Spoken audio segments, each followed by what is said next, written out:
శ్రీనివాస్ యాదవ్ గారు అధ్యక్షతన రేవంత్ రెడ్డి మాట్లాడిన మాటలు రక్తదానం గురించి తెలంగాణ భవన్లో రక్తదాన కార్యక్రమం పెట్టుకొని రక్తాన్ని తీసుకొని మా బీఆర్ఎస్ విద్యార్థి బాబు నాయకులు రైతులకి నీకు ఎంత బ్లడ్ కావాలో మేమంతా ఎనికి రెడీ ఉన్నాం. నీ వచ్చి మీ క్యాంప్ ఆఫీసర్ ఇచ్చిస్తాం తెచ్చి నీకు బ్లడ్. నువ్వు రైతుల కోసం అన్నావు కరెక్టే, కానీ అసలు రైతుల కోసం మా కేసీఆర్ కేటీఆర్ కానీ బ్లడ్ అడుగుతావు. మేము వాళ్ళ అవసరం లేదు నీకు, మేము కార్యకర్తలమే చాలు. నీకు ఎంత బ్లడ్ కావాలో చెప్పు, అంత బ్లడ్ మేము నీకు రెడీ ఉన్నాం లైవ్ లో. ఇప్పుడు ఎంత బ్లడ్ అందరినీ కలుసుకొని మీ క్యాంప్ ఆఫీసర్ వచ్చి వదులుతాం. నువ్వు అసలు కాళేశ్వరం ప్రాజెక్ట్ అంత మంచి ప్రాజెక్ట్ చేసినారు, కానీ కన్నెపల్లి దగ్గర మోటార్ బోర్ అంటే నీకు చాతన అయితే లేదు. నువ్వు వేస్ట్ రేవంత్ రెడ్డి, నీకేం చాతన కాదు. నిన్ను అరెస్ట్ చేయాలి, పోలీసు వాళ్ళు లోపలేయాలి అని కోరుతున్నాము. నువ్వు అసలు ఒకటి చేయంటే ఒకటి చేస్తున్నావు. నువ్వు అన్నవి మొన్న కూడా ఏం చేశారు, సవాల్కి రమ్మని చెప్పి అన్నారు, కానీ అందరు మీ మంత్రులు అందరు పారిపోయినారు. కానీ ఇప్పుడు లైవ్ లో నీ ముందు కళ్ళ ముందు ఇంత వేలాది మంది స్టూడెంట్స్ మేము వచ్చి ఇప్పుడు బ్లడ్ ఇచ్చి నీకు సెక్రటేరియట్ కానీ నువ్వు ఎక్కడుంటే అక్కడ వచ్చి మేము నీ పారుతాం. రైతులకి బ్లడ్ కోసం అడుగుతున్నావు కాబట్టి మేము చేస్తాం. రక్తమే కానీ ఇప్పుడు వెంటనే నువ్వు ఎక్కడుంటే నీ క్యాంప్ ఆఫీస్కి వచ్చి ఇస్తాం నీకు. రైతుల కోసం అడుగుతున్నావు కదా, నేను మా కేటీఆర్ సారు మా కేసీఆర్ గారు కూడా అడుగుతున్నావు, అని వాళ్ళు అవసరం లేదు. మేము చాలు నీకు, మేము కార్యకర్తలం చాలు. నీకు ఎంత బ్లడ్ కావాలంత ఇప్పుడు ఆల్రెడీ వేలాది మంది స్టూడెంట్స్ వచ్చినాము. నీకు ఒక 1 hour లో మీ క్యాంప్ ఆఫీస్ దగ్గరకు వస్తున్నాం. మేము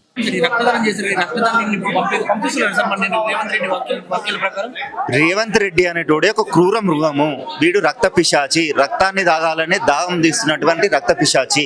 రైతులకు నీళ్లు కావాలంటే రక్తం కావాలన్నాడు కాబట్టి రక్తం 100% ఇవ్వడానికి మేము తెలంగాణ ఉద్యమంలో కొట్లాడిన చరిత్ర మాది.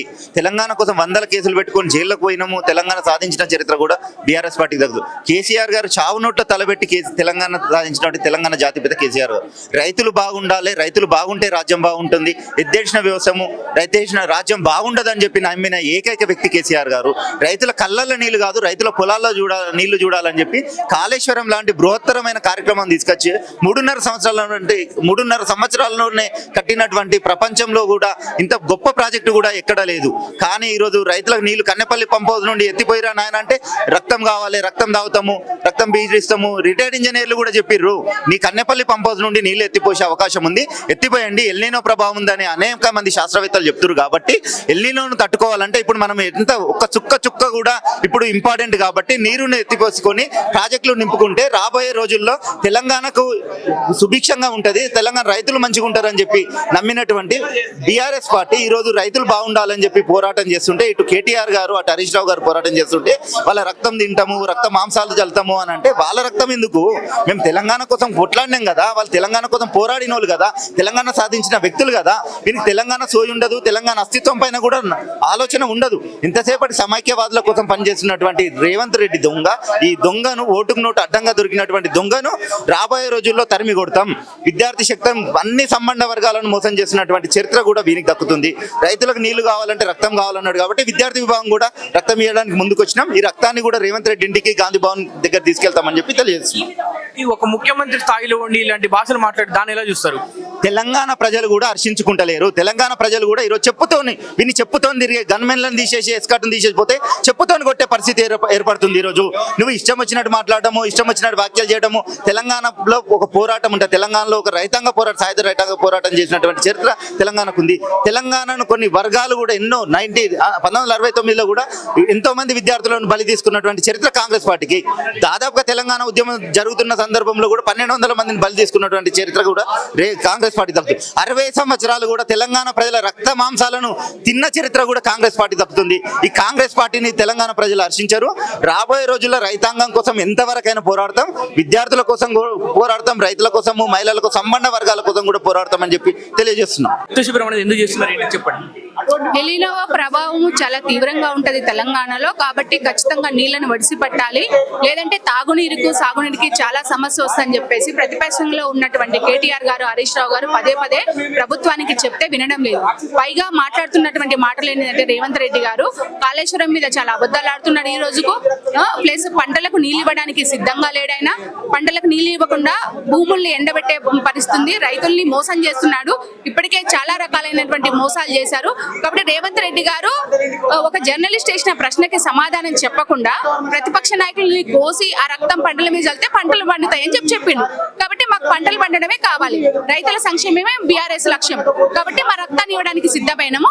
మీరు పంటలు పండడానికి మా రక్తమే కావాలంటే తీసుకోండి, ఎన్ని లీటర్లు తీసుకుంటారో తీసుకోండి, ఎంత మంది రక్తం తీసుకుంటారో తీసుకోండి, కానీ రైతులు పంటలు పండడానికి మీరు కృషి చేయండి అని చెప్పేసి మేము చెప్పదలుచుకున్నాం. అందుకే మా రక్తాన్ని ఇవాళ దానం చేస్తున్నాము. ఈ దానం చేసినటువంటి రక్తాన్ని రేవంత్ రెడ్డి గారి ఇంటికి వెళ్ళి రేవంత్ రెడ్డి గారికి ఇచ్చి పంటలు పండించడానికి ప్రారంభించండి అని చెప్పి చెప్పడం కోసం రక్తదానం చేస్తాం. కాళేశ్వరం గురించి కూడా కాళేశ్వరం కూలేశ్వరం అని చెప్పేసి మాట్లాడుతున్నాడు కదా. కాళేశ్వరం కూలేశ్వరం కాలేదు. ఒకవేళ కాళేశ్వరం కూలేశ్వరం అయితే 20 టీఎంసీలు హైదరాబాద్ కి మంచినీళ్ళు ఎట్లా ఇస్తా అని చెప్పిండు, మూసిని సుందరీకరణ చేస్తా అని చెప్పేసి ఎట్లా చెప్పిండు. ఇవాళ దేవాదుల ప్రాజెక్ట్ కి ఏ మోహం పెట్టుకొని మాట్లాడుకుపోతున్నాడు. ఇవన్నీ అబద్ధాలండి, పచ్చి అబద్ధాలు. ఇంజనీరింగ్ ఏదైతే రిటైర్డ్ ఇంజనీరింగ్ నిపుణుల కమిటీ ఉందో ఆ కమిటీ చెప్పింది ఎలినోవా ప్రభావం చాలా తీవ్రంగా ఉంటది, తెలంగాణ అల్లకల్లోలం అవుతుంది, కాబట్టి నీటిని వడిసి పట్టండి, పంపుల్ని ఎత్తండి అని చెప్పేసి చెప్తే కూడా వాళ్ళని పట్టించుకోకుండా పైగా వాళ్ళని బెల్ట్ తో కొట్టాలి, వాళ్ళని జైల్లో వేయాలి అని చెప్పేసి మాట్లాడుతున్నాడు.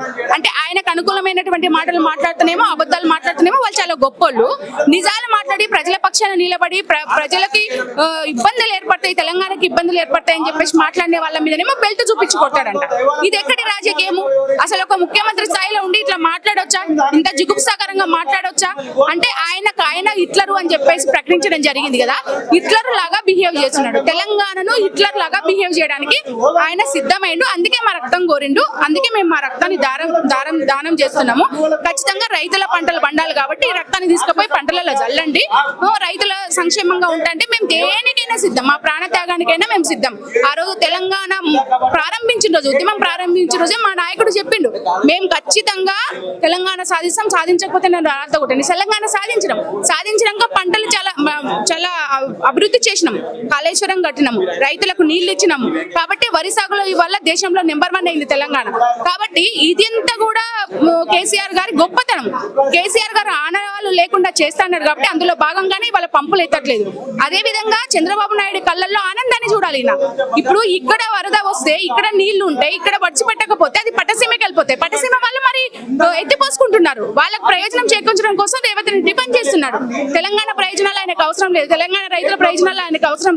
తెలంగాణ నీళ్లు ఉంటేంది పోతేంది అనేది ఆయన ప్రయత్నం చేస్తున్నాడు. కాబట్టి దాన్ని సీరియస్ గా వ్యతిరేకిస్తూ ఇవాళ మేము రక్తాన్ని ఆయన ఇంటికి పంపిస్తున్నాము. రైతుల సంక్షేమమే మాకు, మేము దేనికైనా సిద్ధమని చెప్పేసి డిసైడ్ అయినాం.